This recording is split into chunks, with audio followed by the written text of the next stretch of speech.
નમસ્કાર, હું Hina ABC news ગુજરાતમાં આપનું સ્વાગત કરું છું. જોઈએ સમાચાર વિસ્તારથી. ભરતનગર ચોકડી નજીક કાર પલટી ગઈ હતી. ભાવનગર શહેરમાં આવેલા ભરતનગર ચોકડી નજીક એક કાર જાહેર રસ્તા પર પલટી ગઈ હતી. આસપાસના લોકોના ટોળા એકત્રિત થઈ ગયા હતા.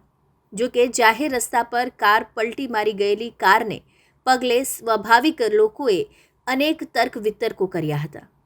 ભાવનગર ભરતનગર ચોકડી નજીક પ્રધાનમંત્રી આવાસ પાસે લાલ કલરની એક કાર પલટી ગઈ હતી. જો કે સ્થળ પર હાજર વ્યક્તિઓમાંથી જાણવા મળ્યું હતું કે કારનું ટાયર ફાટવાના કારણે સ્ટિયરિંગ પરથી કાબુ ગુમાવ્યો હતો અને કાર પલટી ગઈ હતી. જો કે બનાવને લઈને કોઈ જાનહાનિ કે ઈજા થવા પામી ન હતી. કેમેરામેન રસૂલ સૈયદ સાથે reporter Firoz Malik, ABC news Gujarat, Bhavnagar.